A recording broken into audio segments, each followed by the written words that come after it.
Greetings, y'all, and welcome. This is Coach Veronica Marie. And today we are talking about how to be in peace, how to be in more peace, especially when you are in situations that don't feel peaceful, maybe even chaotic to your system. If you're new here, please do consider subscribing to my channel. Please do consider liking and sharing the video, especially if you know someone who could really use some tips on how to be more in peace. A lot of people have such turbulent minds. A turbulent mind is full of belief systems that create turbulence, uncertainty.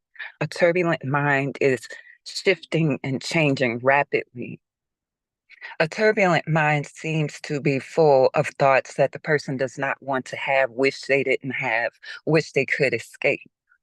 And a lot of times people spend time, effort, energy, and their attention on trying to control thoughts, trying to shift and reframe them, trying to think more positively.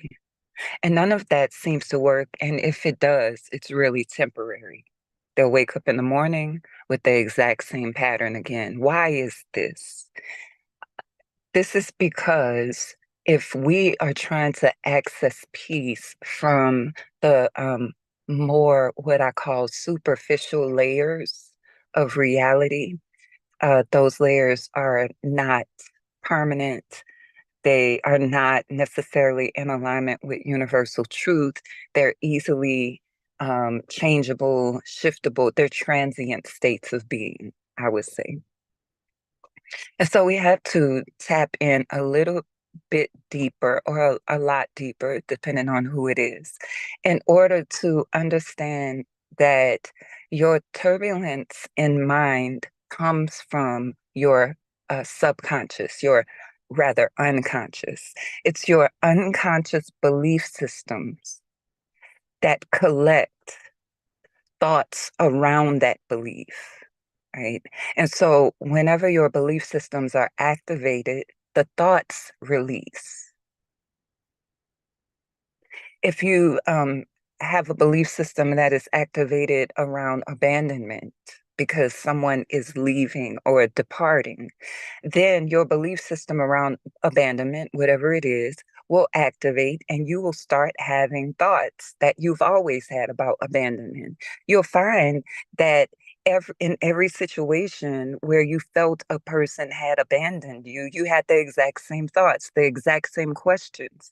You went through the exact same spiral. Maybe you didn't spiral as deep.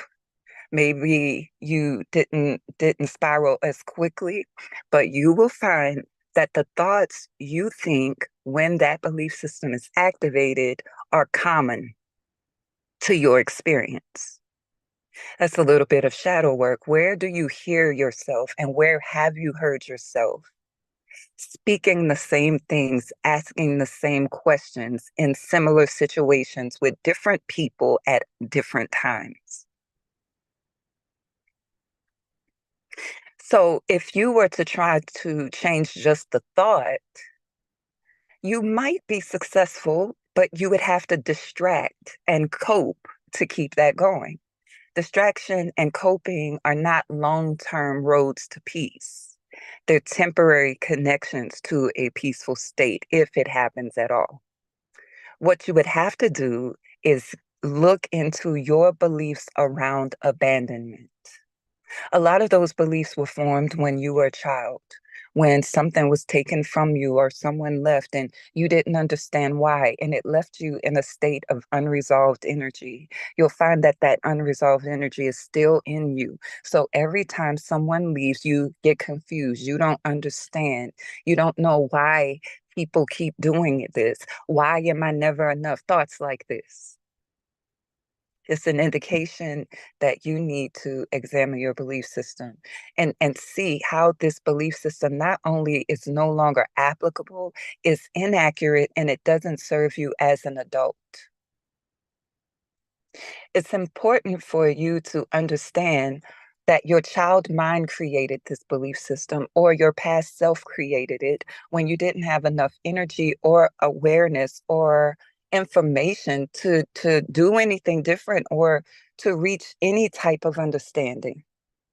A lot of times you didn't even have the verbiage or the knowledge that there was a verbiage to have. It's time to shift the belief system. It is the belief system that causes you to move out of peace, not the people around you, not what the people around you are doing. There is something to address with the people around you, but it begins with understanding yourself. You have to be very introspective in a deep way, not just, oh, I realize I feel something. I'm not going to let them disturb my peace. So I'm going outside. Nothing like that. That's dealing with the superficial layer, right? So I want to give you something practical that you can work on. This is going to be a short talk. And I love giving you practical strategies to live a healthier and a happier life. Before I do that, I want to remind you that I do offer one-on-one coaching. You can find me on my website at veronicamarie.com. You can get my new book there, which is entitled Self Intimacy: A Beginner's Guide to Self Discovery.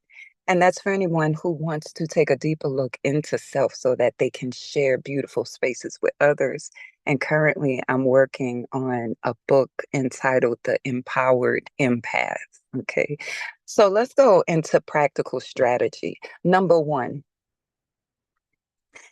you identify your belief system. How do you identify a belief system? One way is to look at what you think should or shouldn't be happening. When a person outside of you is seeming to affect your peace and you say, I'm not going to let them disturb my peace, you may remove yourself or block out or ignore them. But if you're honest, you're still left with the effects of what just happened because the effects happen in you as a result of what is activated in you.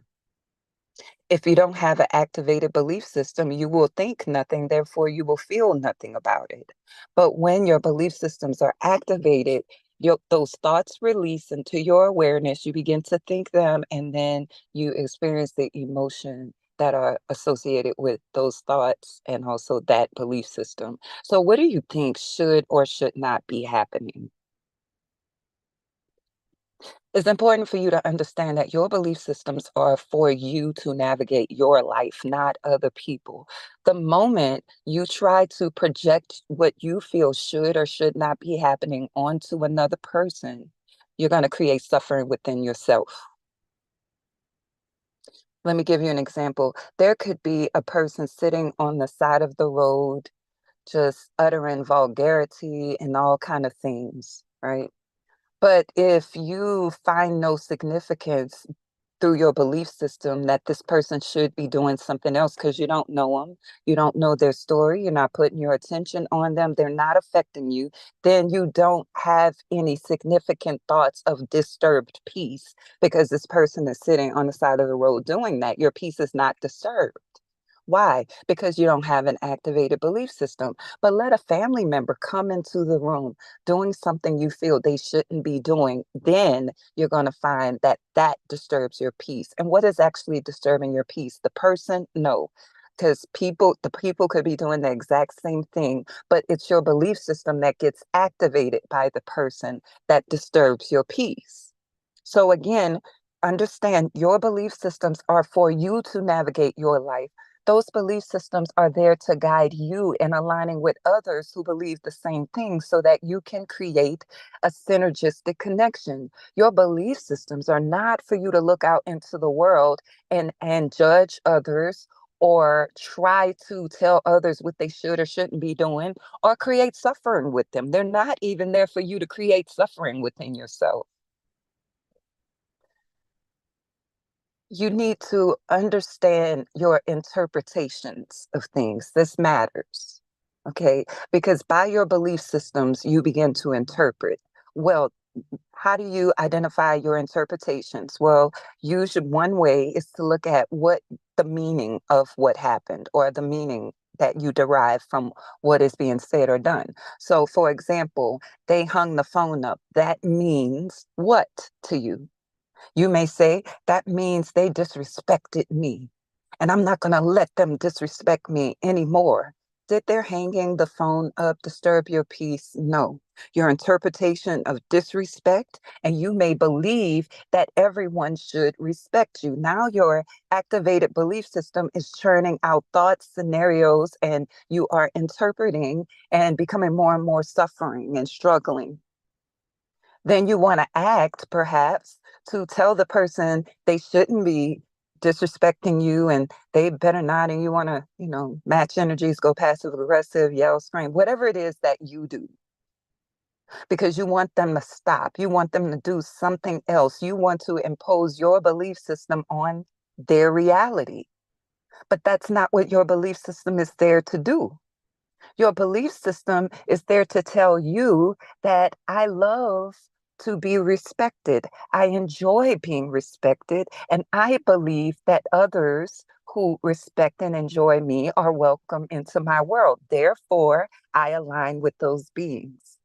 That's what your belief system should do for you. It should also help you identify conversations that can be had or additional actions that you may take in order to align more or remove yourself from a space that is not aligned. But most people have an activated belief system. They interpret something away, they have thoughts, they begin to fuss and act out toward the person. It is in effort to control the person, get them to shift their behavior or something like that. And again, that person would say, they disturbed my peace, or I'm not going to let them disturb my peace. No, your interpretation disturbs your peace and also your belief system. And the way you impose your belief system on other people's reality, that disturbs your peace. Therefore, you cannot make proper decisions because you're convinced the other person is a problem. How many people are truly and deeply loved, but they don't feel it because they have interpreted something about the person's action to mean they don't love me and have moved away from a relationship or severed it or done some other destructive action because they didn't understand what was going on inside of them? Identify your belief system. What do you think should or should not be happening? Number two, understand your interpretations. You need to really check your interpretations to see if they are in alignment with universal truth, because sometimes they're not. Sometimes you got an interpretation from your mother or your father or a painful situation, and you're still carrying it and applying it even in situations where it's no longer applicable. You have a more mature mind, a more expanded worldview, yet you are still carrying contracted interpretations. It's time to self-assess, because guess what? You're the one who will continue to reap the results of that interpretation when it's contracted and no longer applicable. These are two places to begin. Lastly, I will say that you need to become very aware and familiar with universal principles, universal laws, universal truths. You can pick up any number of books, you can look them up on videos and such, and you need to apply these truths to your belief system until they become part of your belief system, until these universal laws, principles, and truths become part of your worldview. And then you will perceive the world through universal truth, and that will lead you into peace. That will lead you into clarity. Now, it does take time. It does take willingness. It does take discipline and study. When you are able to assess your own belief systems, interpretations, and apply universal truth to situations, you're going to have more confidence. You're going to have less anxiety. You're going to have more peace, and you're going to have less conflict with other people when they're doing what you don't like. Understand this: simply because a person made a choice or acted in ways that you don't like doesn't mean that you have to create suffering within yourself. It also doesn't necessarily mean you need to cut off the relationship. That is a trauma response. We're trying to come into more conscious, more confident ways of living. And I want to repeat something again because I'm not sure I said that the right way, and I want to make sure. When you practice universal truth, you have less anxiety, you have less turmoil and turbulence within, and you have more confidence, and you even have more effective conflict resolution. And that's it. So stop telling people, don't disturb my peace. I'm not letting nobody disturb my peace. Well, if you practice the things that I've just mentioned, then your peace will naturally be flowing within you to greater and greater extents over time, the more you practice. We are divine creativity, and we are able to create experiences within experiences. And the way to create a peaceful experience within is to take some of these practical steps that I offered here. So try one or try them all and have a really good day. You can reach me on my website at Veronica